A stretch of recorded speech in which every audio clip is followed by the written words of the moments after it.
What's up, everybody? Welcome back to another Best Damn Deck here on TCG University for the game UniVersus. My name's Tam, and today I'm going to be telling you why I believe Tim Keefe 2. is the best damn deck in UniVersus.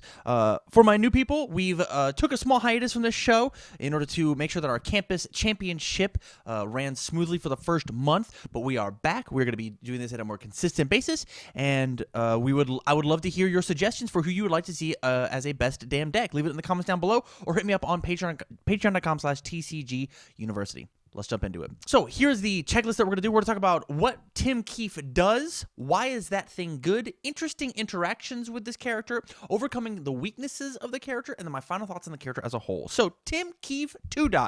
What does he do? So Tim Keefe 2. is a 7-hand size 20 life character with Chaos, Earth, and Void. Response: after you make a check to play a card with a higher printed difficulty than the last card in your card pool, it gets +2. We'll get back to that. And then enhance twice per turn, seal one of my opponent's foundations. We're going to talk about the checking, we're going to talk about the sealing. So the game plan of Tim Keefe is to play a bunch of cards in your card pool in a slightly unorthodox manner and seal or take away all the text of the 2 best foundations in my opponent's staging area. If they have a foundation that absolutely abruptly demolishes my deck, I'm going to seal that one first, and then I'll continue to play out the rest of my turn. And then the unorthodox building is 9 times out of 10, whenever you build an attack lineup, we want to take and go from the highest difficulty down to the lowest difficulty. Well, what Tim Keefe 2. says is if I'm exclusively playing attacks, I play a 3 difficulty attack. If I'm playing safety 3s, which means the control checks in my deck are all 3s or higher, when I play that card, it automatically passes because that's how math works. A 3 is a 3. When I then proceed to play a 4, it is 4 + 1 progressive difficulty.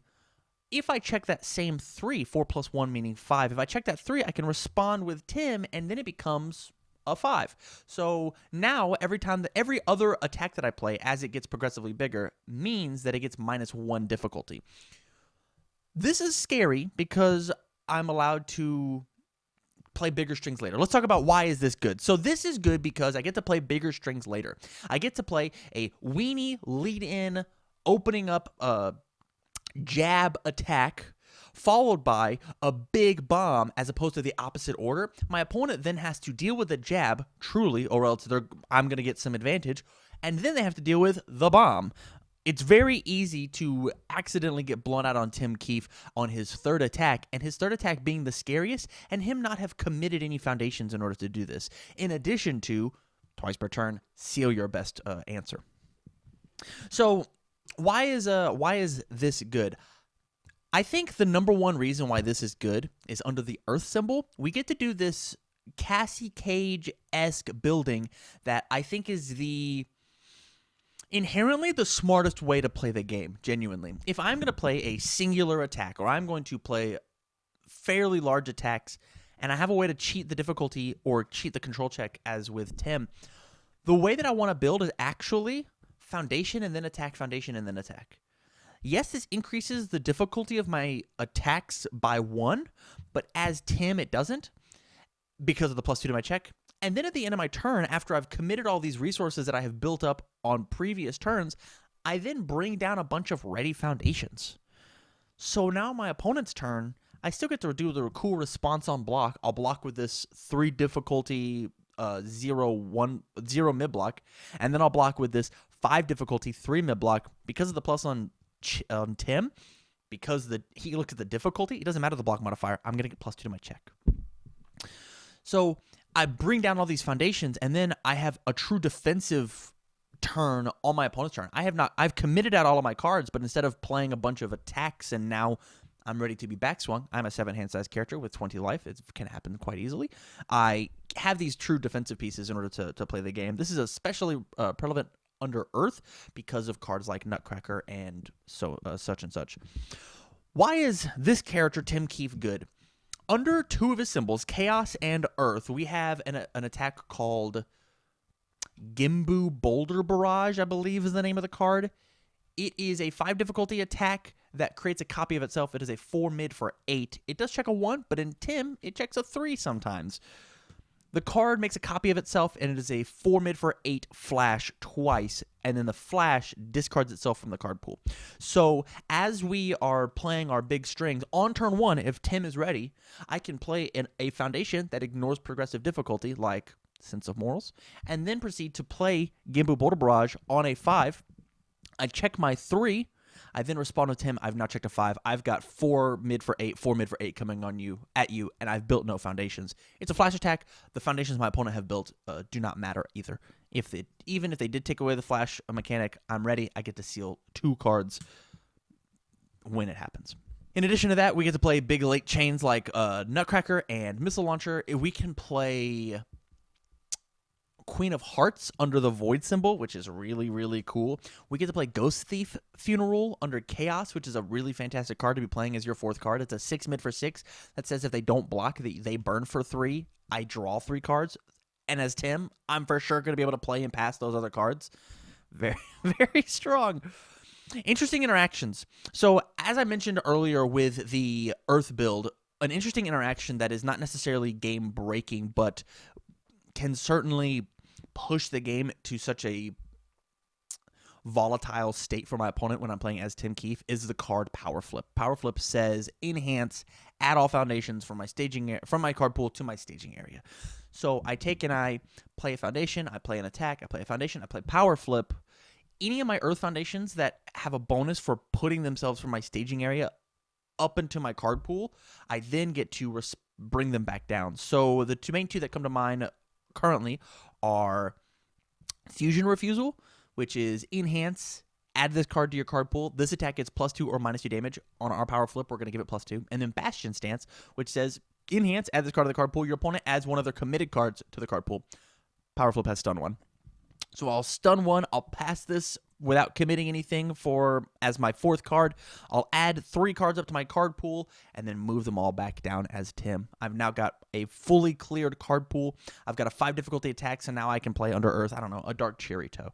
And I'll get +2 to my check. Basically, the Dark Chirito does not count towards progressive. And I'll continue to play cards. I've got more foundations, more abilities ready in my staging area, and as long as I can have cards in my hand in order to keep pushing through this aggro, I can just keep playing cards, and I won't commit anything because of the +2 to my check. In addition, I've sealed 2 of your best cards. Tim under Earth, Tim under Chaos are absolute monsters. I've done no testing with Tim under Void, but who needs Void when you have got Earth and Chaos currently at time of recording? Overcoming weakness. We're going to go back to interactions real fast. Anything that you have with card pool manipulation, stuff this card up. Like Nutcracker is a phenomenal card. I'll play Nutcracker. I'll add this foundation into my card pool. I'll draw an extra card. Well, adding that foundation just said that Tim is now live for the next attack that I play. Pretty neat. Overcoming weakness. The biggest weakness Tim has is that he is a 7 hand size, 20 life. He's got no true aggro besides I'm going to play a bunch of cards for really cheap. And so the deck that you play just has to be inherently good, and good is not always wide. Here's what I mean by that. When I take and I play an Earth Tim deck, its main job is to beat your ass. It doesn't have any tricks. It doesn't have any maneuvers that it gets to play. It wants to do that Power Flip play. It wants to do a Dark Chirito, do Nutcracker, do Missile Launcher, and it just wants to murder you, as opposed to maybe playing a Vega deck, which is in the Vega's a bad choice. Let's play Yusuke. Yusuke, also fairly linear, but his damage reduction means that he gets to play a little bit wider of a net when it comes to playing cards, or he gets to play a little bit he gets to play slightly different, and his character does things aggressively. If all of the cards in my staging area are blank, Yusuke is still very good. All Tim does is let you play cards. As long as your cards are good, you'll be fine. So if we have any ways to seal cards with like Lilith or Lilith's Foundations, or if Tim gets banged, honestly, that's a really rough time. And so overcoming that weakness truly is fill your deck with good cards. Missile Launcher is a great card. Ghost Thief Funeral is a great card. Being able to stop bang by canceling actions, playing out of your league under Chaos, or Formidable Task under... That's the card. Formidable Task under Earth. I believe that's the card. Check in on UFS Ultra. Being able to play all of these counters to my opponent's counters. I've got a very specific game plan. Let's make that game plan happen. Another thing about Tim is the fact that he only is really good on blocking, and you very much have to have specific cards in your hand in order to make that happen. So if we get caught by discarding cards, or we get caught with just, I've got a bunch of 4 diff attacks in my hand because I'm supposed to draw a smattering of them. If I get 4 of the same attack in my hand, my character actually doesn't do anything progressive checking wise. So maybe I'm gonna have to skip a turn. It is very much it's a little luck dependent, as well as stacking your deck and making sure that you know your ratios well enough to know what to block, when to block, what to draw, when to proceed with the deck. It takes a little bit of practice in order to make a good Tim deck happen. All right, so my final thoughts on Tim are, I believe he's the best damn deck in the game. Tim is phenomenal. He plays cards fantastic. He seals the biggest problem answers. He's as good at he's got Goro syndrome. He's as good as the deck that you make. Except as Goro, you get 4 cards to do all your cool things. With Tim, you get 7. So as long as your deck is filled with these massive bombs, you can just keep playing bomb after bomb after bomb. It's possible in the same deck to play Missile Launcher, Dark Cherry-Toe, Gimbu, Barrage, Nutcracker, Coffee Samba. All of these cards can be slammed inside of an Earth deck, and all of these cards are arguably the best attack in the game at any one point in the game. Being able to play out attack strings and go Coffee Samba when I'm at Desperation, into Nutcracker, into Missile Launcher, into Gimbu, into Dark Cherry-Toe, and maybe have to commit 2 foundations. Banana sandwich. Absolutely bonkers. And that's why I believe Tim is the best damn deck in UniVersus. Thank you very much for watching.